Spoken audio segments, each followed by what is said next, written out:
দিয়েছে যে কমিটিতে আমি আছি। এই জন্য আপনাদের মাধ্যমে আমি সব শ্রেণীর সরকারি কর্মকর্তা কর্মচারী যারা আছে তাদের জন্য একটা বার্তা অথবা সুখবর দিতে চাই যে যেহেতু পে কমিশন একটা করা দীর্ঘ সময়ের ব্যাপার, ইন্টারিম টাইমে একটা মহার্ঘ ভাতা কমিটি করেছে যেখানে আমি আছি। আমরা সামনের সপ্তাহে প্রথম মিটিং করব এবং ওখানে একটা স্ট্র্যাটেজি কৌশল অথবা কীভাবে আপার লিমিট লোয়ার লিমিট ঠিক করে অফিসার স্টাফ স্ল্যাব ঠিক করে ইনক্লুডিং পেনশনার, এবার যাতে পে স্কেল এই মহার্ঘ ভাতার সুবিধা পেনশনাররাও পায় সে ব্যাপারে সরকার একমত। তো সরকারের হয়ে যেহেতু আপনারা জানেন, আমার আগে সচিব মহোদয় এখানে এসেছিলেন, ওনার নামও আছে এখানে।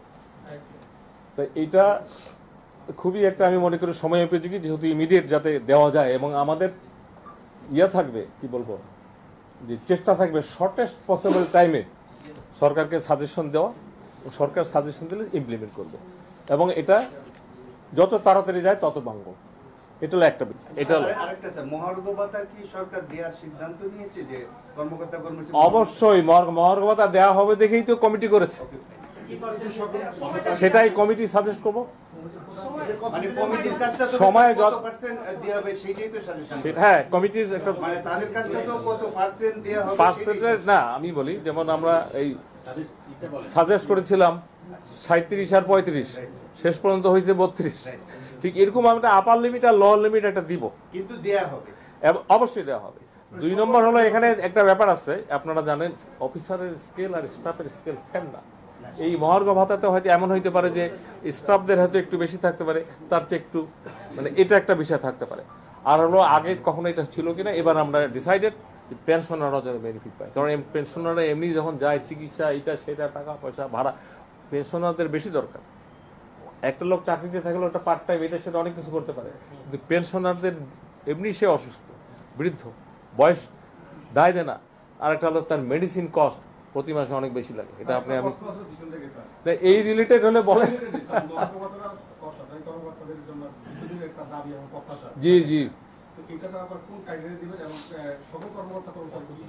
এটা সরকারি বলতে একেবারে পিয়ন থেকে হাইয়েস্ট লেভেল ক্যাবিনেট সেক্রেটারি পর্যন্ত তো আছে, সবাই পাবে। তবে এটার স্ল্যাব দুইটা হইতে পারে, একটা হলো অফিসারদের জন্য একটু কম আর স্টাফদের জন্য একটু বেশি, যাতে ব্যালেন্সিং হয়। আর একটা হলো পেনশনারদের জন্য পায়। এই কমিটি কতদিন কাজ করবে? এই কমিটি মনে করেন আমরা যদি সামনের সপ্তাহে ফার্স্ট বসি, 2-3টা বেশি মিটিং লাগবে না, নট মোর দেন 2-3। এটা দীর্ঘ সূত্রতার বিষয় না, সময় দেয়নি, সময় আমরা কমে আনবো, সময় কমে এটা দিতে চাই। এই আমি সেকেন্ড পার্সন। এই কমিটির প্রধান হলো আমাদের মাননীয় প্রধান উপদেষ্টার কার্যালয়ের মুখ্য সচিব, আমি আছি, অর্থ সচিব আছে, লেজিসলেটিভ সচিব আছে। এটা ফর্মুলা, এগুলো ফর্মুলাই চলে। আমার মনে হয় আমরা এটা নিয়ে একটা আজকে অনেক খবরের মধ্যে একটা ভালো খবর।